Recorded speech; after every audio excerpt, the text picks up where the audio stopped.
Hi friends, ఇప్పుడు వచ్చేసి బండి వచ్చేసి ఇంజన్ సీల్ అయిపోయింది అనమాట. ఎందుకు సీల్ అయిందనంటే ఆయిల్ అనేది క్వాలిటీ అనేది వాడలేదనమాట. లోకల్ ఆయిల్ పోసి వాడడం వల్ల ఏమైందనంటే అది ఇప్పుడు ఉన్న వెదర్కి మంచుకి ఇప్పుడు ఆ ఆయిల్ అనేది క్వాలిటీ అనేది కరెక్ట్ వాడకపోతే 530 వాడితే ఈ వెదర్కి అనేది తొందరగా గడ్డ కట్టకుండా ఉంటుంది అనమాట.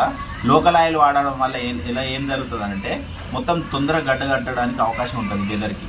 అలాంటప్పుడు ఏం జరిగిందనంటే ఇగో ఇక్కడ ఉన్నాయి చూసినారా, ఈ పిస్టిన్స్ అనమాట. ఈ పిస్టిన్లకు ఈ స్లీవ్లు వస్తాయి. ఇక్కడ ఈ స్లీవ్స్ వచ్చినప్పుడు ఏమైందనంటే ఆయిల్ అనేది కరెక్ట్ సర్క్యులేషన్ కానప్పుడు ఇక్కడ గీతలు పడతాయి అనమాట.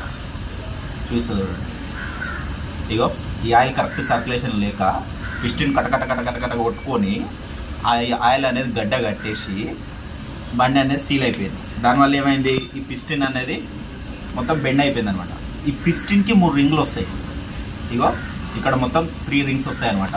ఈ 3 రింగ్స్లలో ఇది వచ్చేసి ఆయిల్ రింగ్, ఈ రెండేమో కంప్రెసర్ రింగ్స్ అనమాట. ఈ కంప్రెసర్ కరెక్ట్ రాకపోయినా బండి స్టార్ట్ కాదు. ఈ ఆయిల్ రింగ్ పోయిందనుకో మీకు స్మోక్ కొట్టడం, వైట్ స్మోక్ బాగా కొడుతుంది అనమాట కింది రింగ్ పోయినప్పుడు. ఓకే, దీని కరెక్ట్ ఆయిల్ కూడా సర్క్యులేషన్ అనేది కరెక్ట్ బరాబర్ ఉండాలి. ఓకే, ఈ పిస్టిన్ చెప్పినా కదా, ఆ పిస్టిన్లు అనేది రింగులు ఇట్లా గ్యాప్ వచ్చినప్పుడు ఇక్కడ గీతలు పడతాయి అనమాట స్లీవ్కి. ఈ స్లీవ్ కూడా గీతలు అనేది పడకూడదు. ఓకేనా ఫ్రెండ్స్, ఈ స్లీవ్ గీతలు పడ్డా కానీ ప్రాబ్లం అవుతుంది. ఆ తర్వాత ఈ రింగు అనేది ఇట్లా ఇచ్చుకపోతుంది అనమాట. లైట్ ఇట్లా ఇసుకపోయినప్పుడు మీ కింద ఫోటో చూపిస్తుంది చూడండి. ఈ రింగులు అనేది ఇట్లా ఇసుకపోయినప్పుడు దీనికి అనేది గీతలు పడతాయి. అప్పుడు మేము ఖచ్చితంగా దీని బోర్ అనేది ఖచ్చితంగా రిపేర్ అనేది చేయిస్తాం అనమాట 100%. ఓకే, ఇక్కడ వచ్చేసి గ్యాస్ కిట్ వస్తుంది.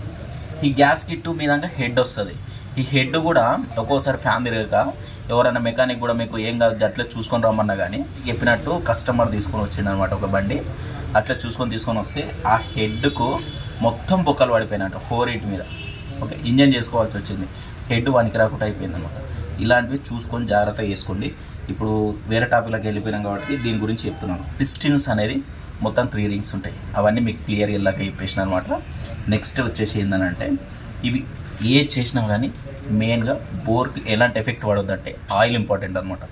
ఆయిల్ అనేది 530 ఖచ్చితంగా 530 వాడాలి. ఈ వెదర్ ఏమవుతుందంటే ఈ కూలింగ్ అనేది కరెక్ట్ సెట్ కావాలంటే 530 మాత్రమే వాడండి.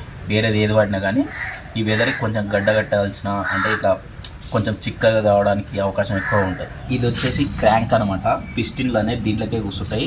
వెళ్ళాక మీకు స్లీవ్లు చూపించినాయి కదా, ఇగో ఈ స్లీవ్లు అనేది ఇక్కడ కూర్చుంటాయి అనమాట. దీంట్లోకి అనేది ఇక్కడ హోల్స్ అనేది మూసుకుపోయినాయి. ఈ హోల్స్ ఉన్నాయి కదా, ఈ హోల్స్ అనేవి మూసుకుపోయినాయి అనమాట. ఈ హోల్స్ మూసుకుపోవడం వల్ల ఏమవుతుందంటే ఇళ్ళకి ఆయిల్ సర్క్యులేషన్ అయ్యి ఆ స్లీవ్లకు అనేది మంచిగా సర్క్యులేషన్ అయినప్పుడు ఎలాంటి ప్రాబ్లం రాదు.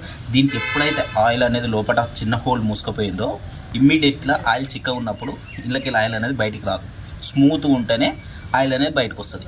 అప్పుడు స్లీవ్ల మీద మంచిగా స్మూత్గా పడితే ఏం కాదు. ఆయిల్ రాకపోతే ఇక్కడ గీతలు స్టార్ట్ అవుతాయి. కనెక్టింగ్ రాసుకపోయి టక స్టార్ట్ అవుతుంది అనమాట. చిన్న అది చిన్నగా ఉండగానే మీరు చేయించుకున్నారు అనుకో ఎలాంటి ప్రాబ్లం ఉండదు అనమాట. ఏముంటుంది, ఇక్కడ పిస్టిన్ కిందికి వెళ్ళి చెమ్మరిప్పేసి ఇక్కడ ఒకటి వచ్చేస్తుంది. ఇక్కడ బ్రాకెట్ తీసేసి ఆ స్లీవ్ వేయడం ఆ స్లీవ్ వేసుకుంటే సరిపోతుంది. మీరు చూసుకోకుండా అట్లే నడిపారనుకో ఇక్కడ ఆయిల్ పంప్ వస్తుంది. ఓకే, ఈ స్టీనర్లోకి వెళ్ళి ఆయిల్ సర్క్యులేషన్ అవుతుంది. ఒకవేళ మీరు కరెక్ట్ చూసుకోకుండా అట్లే చేసారనుకో ఇమ్మీడియట్గా ఆయిల్ అనేది సర్క్యులేషన్ కాకపోతే ఇంజన్ సీల్ అయ్యే అవకాశం ఎక్కువ ఉంటుంది.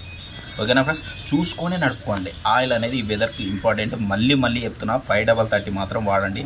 క్యాస్ట్రాల్ కానీ మంచి కంపెనీ వాడండి, లోకల్ మాత్రం వాడకండి.